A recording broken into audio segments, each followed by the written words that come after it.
Hello dear students. Let's move on to next topic of the chapter states of matter, gas and liquid.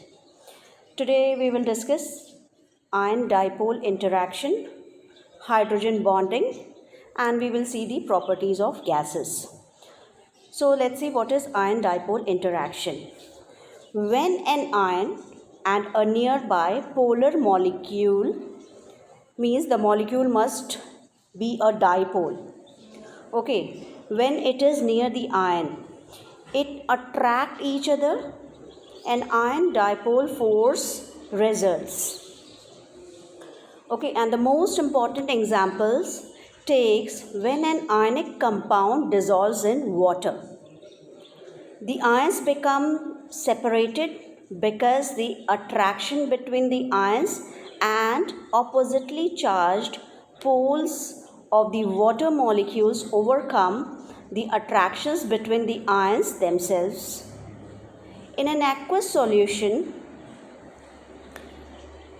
sodium chloride solution we will take here, the sodium ion and chloride ion are surrounded by water molecules which have a large dipole moment. If we will see, it is 1.87 dBi and keeps the ions apart. The strength of ion dipole interaction depends on the charge and the size of the ion and on the magnitude of the dipole moment and the size of the molecule. Which ion is having greater size? The charges on the cations are generally more concentrated. Why? Since cations are usually smaller than anions. You can see here in picture, sodium cation is smaller than the iodine anion. Therefore, for equal charges, a cation interacts more strongly with dipoles than an anion. Okay, this is your ion dipole interaction. Let's see what is hydrogen bonding.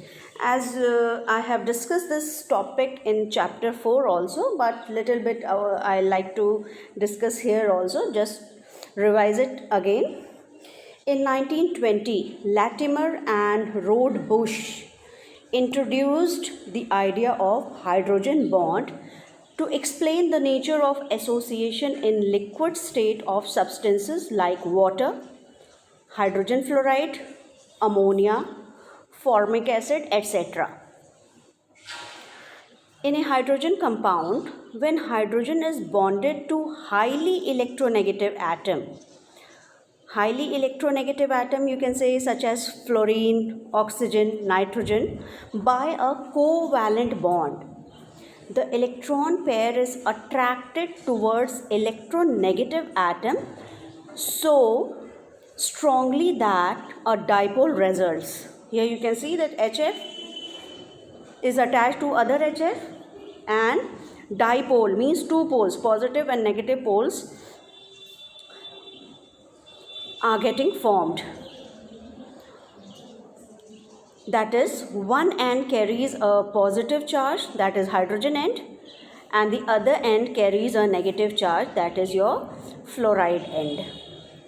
If a number of such molecules are brought nearer to each other, means we have taken in a container, lots of molecules of HFR is present there.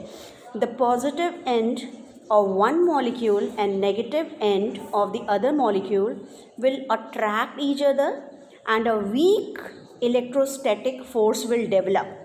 You have to remember that hydrogen bond is the weakest bond. It is not exactly a bond, it is a electrostatic type of force. Thus, these molecules will associate together to form a cluster of molecules. How they are forming the cluster? Because of the presence of hydrogen bond. If we will see the nature and importance of hydrogen bond, we have to remember that hydrogen bond is merely an electrostatic force rather than a chemical bond. That's why we denote it with a dot dot dot. Hydrogen bond, wherever you will see, it is just denoted by dot dot dot. means many, it is not 3 dot, the distance will be covered by the dots.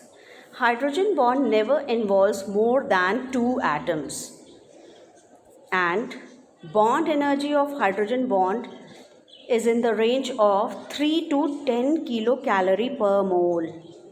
That is about 1/10 the energy of a covalent bond. And different types of hydrogen bonds, intermolecular and intramolecular, that all we have discussed in the previous chapter, chapter 4. Okay, so let's move on to thermal energy. Heat energy of a substance is called as thermal energy. It is responsible for the molecular motion, that is translational, rotational and vibrational motion. Thermal energy is directly proportional to the temperature. What it means? It means that higher the temperature of the substance, greater will be the thermal energy of its constituents, and consequently more vigorous and rapid will be the molecular movement. As you know that the existence of the 3 states of matter, solid, liquid and gases, is due to the balance between thermal energy and the intermolecular force. In gaseous state, the intermolecular force is weakest and the thermal energy is highest. Okay, in the gaseous state, the intermolecular force is weakest and the thermal energy is highest.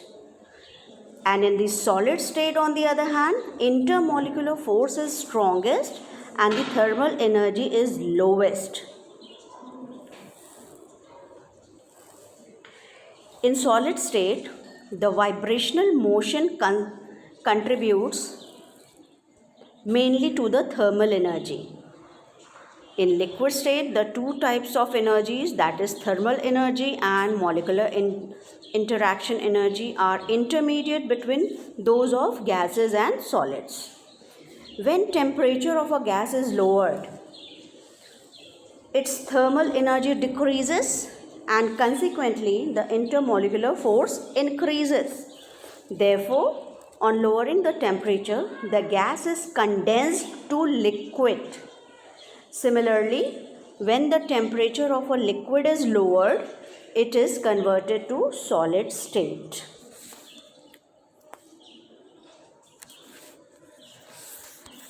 Let's see the characteristics of gaseous state. Of all the 3 matters, the gaseous state is the simplest and shows greatest uniformity in behavior. The gases show almost similar behavior irrespective to their chemical nature or color or odor. Gases show these characteristics. Number 1, gases are highly compressible. These can be compressed into smaller volumes, that is, increasing their densities by applying increased pressure. Number 2, gases expand without limit. A gas simply can occupy completely and uniformly the volume of any container.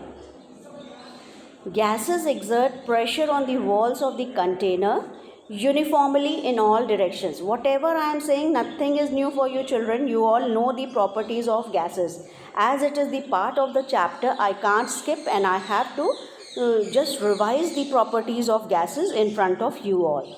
Gases diffuse rapidly. You remember the experiment of perfume or agarbatti? At one place it is burnt or sprayed, the fragrance is spreaded. Why? Because of the diffusion property of gases. So gases diffuse rapidly through each other to form a homogeneous mixture.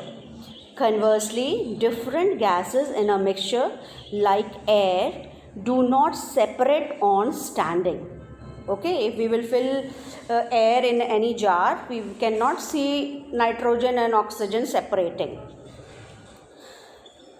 The characteristics of gases are described fully in terms of 4 parameters. What are the 4 parameters? Its volume, its pressure, its temperature,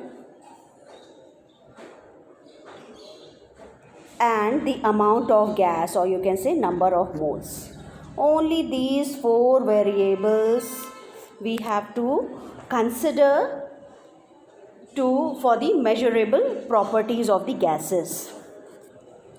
And you have to remember that all gases obey certain laws called gas laws.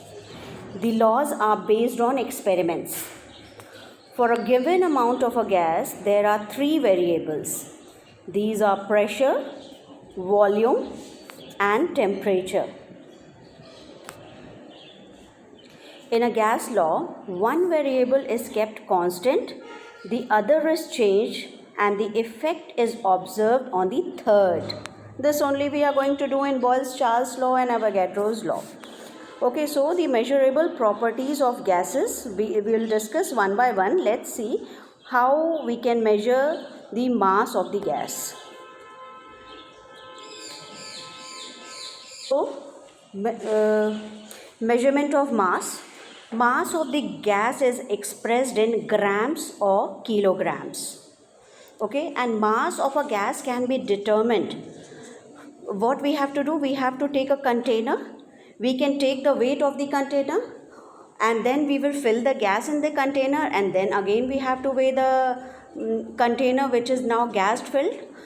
Third step, we have to remove the gas, and we can take the volume mass of the container. So mass of the gas is equals to mass of the container containing the gas minus mass of the container after removing the entire gas. Okay, moles of gas, that is N, is equals to mass of the gas in grams upon molar mass of the gas. Okay, this is N. This is moles of the gas. So, number of gas molecules in a sample can be calculated with the help of this relationship. Number of gas molecule is equals to number of moles into 6.023 into 10 to the power 23. Okay, with this relationship, we can calculate the number of gas molecules in a sample. Now let's see the measurement of volume.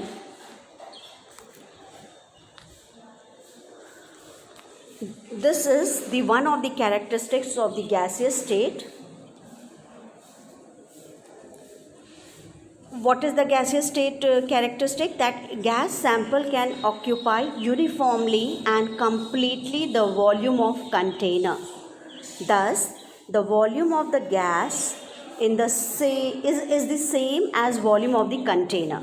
Okay. Therefore, the measurement of the volume of a gas only requires the measurement of the container in which it has been enclosed. Volume, as you know that volume is expressed in liters, milliliters, cubic centimeter or cubic meters. The SI unit of volume is cubic meter. This is the SI unit. Since this unit is too large, generally smaller units, that is decimeter cube or centimeter cube, is used. Okay, I hope you may be knowing the conversion. 1 meter cube is equal to 10 to the power 3 decimeter cube. Let me write it. You can see that 1 meter cube is equals to 10 to the power 3 decimeter cube. That is equals to 1000 liters, and 1000 liter means 10 to the power 6 centimeter cube. Measurement of temperature.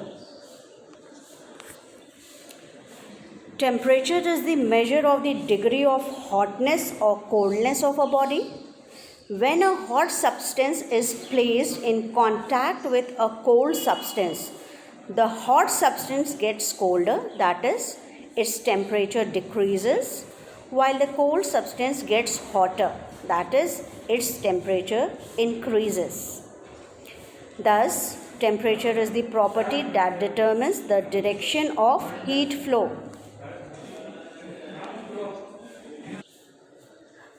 Heat flows from a region of higher temperature to a region of lower temperature. I know nothing is new for you all. I am just revising your knowledge of number of moles, how to calculate temperature, how to calculate mass, how to calculate pressure.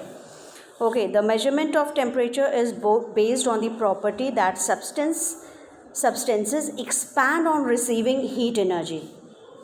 Okay, from class 7th you are studying, as soon as they just absorb, whenever the temperature increases, elements expand, and when temperature decreases, substances compresses.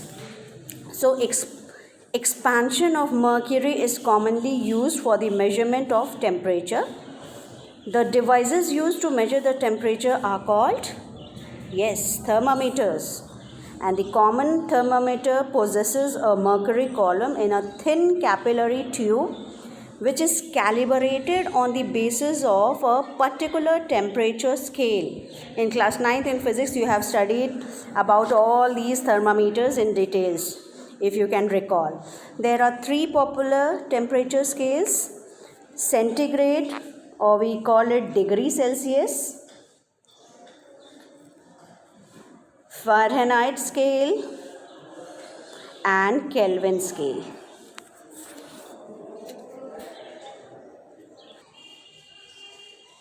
As you all know that Celsius scale is the most common, and in the scale, freezing point of water, that is 0 degree centigrade, and boiling point of water, that is 100 degree centigrade, at normal atmospheric pressure at sea level are taken as reference point. And the range between 0 degree centigrade from 100 degree centigrade is divided into 100 equal parts, so that each part corresponds to 1 degree centigrade. Okay, revision is done. The most important thing you have to remember that IUPAC has recommended that SI unit of temperature is Kelvin. Okay, Kelvin is the unit of temperature in SI unit. Kelvin is the unit of temperature which is recommended by IUPAC in SI unit. And one formula you have to, I hope you have learnt it by heart.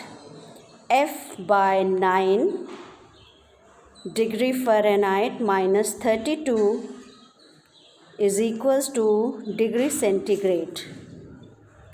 Okay, now if you have to convert this degree centigrade into Kelvin, what will be? K minus 273. Learn this formula by heart.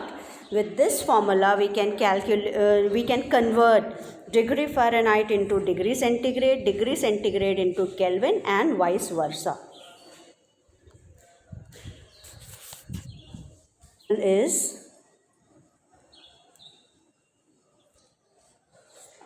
Next variable is pressure and its measurement. Pressure, this is the last variable.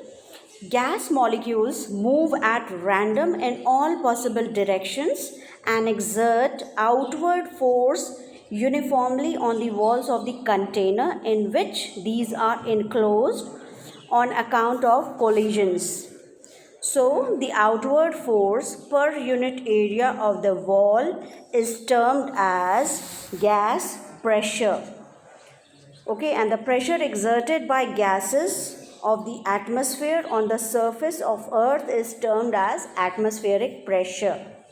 and 1 atmosphere of pressure equals to average pressure of atmosphere at sea level at a latitude of 45 degrees centigrade.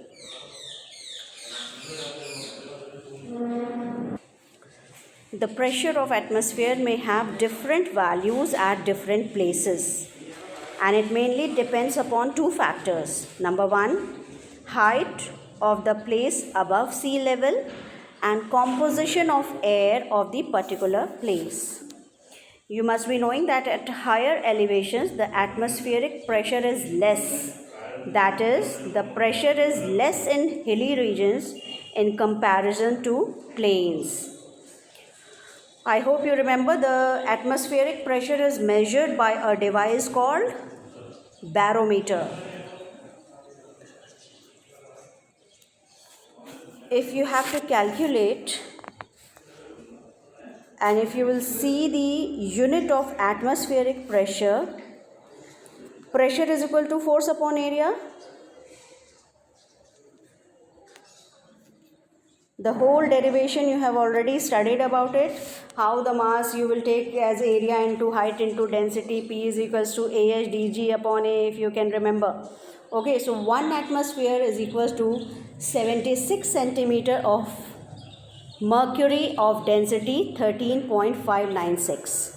That is 1 atmosphere is equals to 13.6 gram per centimeter cube, or we can say 760 millimeter of mercury, or we can say 760 torr. These are all units in which we measure the pressure. So the SI unit of pressure is Newton per square meter, which is also called Pascal, and Pascal may be defined as the pressure exerted when a force of 1 Newton acts on 1 meter square area. P is equals to F by A. You will calculate, and you have studied a lot about pressure, so I will not waste your time in explaining the things which you already know. So these are the all variables by which we can study the behavior of gases. So next topic of ours will be the laws of gaseous molecules. This I will discuss in my next lecture. So just read it once and then come here, so it will be easy to move on. Thank you so much, children.